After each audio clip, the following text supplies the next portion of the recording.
भगवान श्री कृष्ण की बाल्यावस्था से कई लीलाएं और कथाएं प्रचलित है। कई कथाओं में कृष्ण के मित्रों का जिक्र भी किया गया है। श्री कृष्ण के कई मित्र थे। उनके सखा मंडली में सुबाहु, सुबल, भद्र, सुभद्र, भोज, तोक कृष्ण, वरुथप, सुदामा, अर्जुन, विशाल, रसाल, सारद, बुद्धि प्रकाश जैसे कई मित्र थे। इनमें एक थे सुदामा, जो कि कृष्ण के खास और प्रिय मित्र थे। कृष्ण और सुदामा की मित्रता एक मिसाल है। बचपन के दिनों में ही कृष्ण ने सुदामा को वचन देते हुए कहा था कि मित्र, तुम जब भी संकट में खुद को पाओ मुझे याद करना, मैं जरूर अपनी मित्रता निभाऊंगा। और बाद में श्री कृष्ण ने अपना वचन भी निभाया। मित्रता का रिश्ता दुनिया में सबसे खूबसूरत होता है, क्योंकि यह रंग रूप, धन दौलत और भेदभाव से परे होता है। आज के समय में जब भी मित्रता की बात होती है तो सबसे पहले कृष्ण और सुदामा का ही नाम आता है। कृष्ण और सुदामा से जुड़ी कई कहानियों में एक है ये कहानी। बचपन में भले ही कृष्ण, सुदामा और अन्य मित्र एक साथ पढ़ते थे, लेकिन एक समय ऐसा आया कि जब श्री कृष्ण द्वारका के राजा बन गए और उनके मित्र सुदामा इतने गरीब हो गए कि भोजन की व्यवस्था करना भी कठिन हो गया। सुदामा अपने परिवार का लालन पालन करने में भी असमर्थ हो गए। तब सुदामा की पत्नी सुशीला ने उन्हें द्वारका जाकर द्वारकाधीश श्री कृष्ण से मदद मांगने को कहा। सुशीला की बात सुनकर सुदामा थोड़ा हिचकिचाए, लेकिन सुदामा के पास इसके अलावा अन्य कोई रास्ता भी नहीं बचा था। इसलिए वो मदद मांगने के लिए श्री कृष्ण के पास जाने को तैयार हो गए। कहा जाता है कि राजा, गुरु, मित्र, बेटी और मंदिर, इन 5 जगहों पर व्यक्ति को कभी भी खाली हाथ नहीं जाना चाहिए।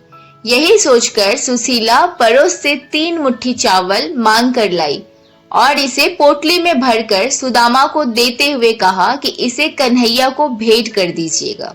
सुदामा जब द्वारका नगरी में श्री कृष्ण के महल पहुंचे तो महल के बाहर खड़े द्वारपालों ने सुदामा को हीन भावना से देखते हुए पूछा कि यहाँ किस लिए आए हैं। जब सुदामा ने अपना परिचय दिया और कहा कि वो श्री कृष्ण के मित्र हैं, तो द्वारपालों ने भीतर जाकर यह बात श्री कृष्ण को बताई। कृष्ण अपने मित्र सुदामा के आने का संदेश पाकर महल से द्वार के पास दौड़े दौड़े आ गए और सखा सुदामा को गले से लगा लिया।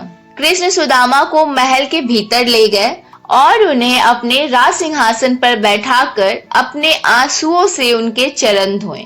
कृष्ण को देख उनकी पटरानियां और महल में मौजूद सभी लोग आश्चर्यचकित रह गए। सभी ये सोचने लगे कि द्वारकाधीश ये किस व्यक्ति के चरण धो रहे हैं। कृष्ण ने वहां मौजूद सभी लोगों को बताया कि ये उनके सखा सुदामा है। कृष्ण ने जब सुदामा से कहा कि वह उनके लिए क्या संदेश लेकर आए हैं, इतना सुनते ही सुदामा को लज्जा आ गई और उन्होंने अपनी पोटली छिपाकर कहा, कुछ भी नहीं। इतने में कृष्ण बोले, क्यों झूठ बोलते हो सखा? क्या आज भी बचपन की तरह तुम मेरे हिस्से का चावल खाना चाहते हो?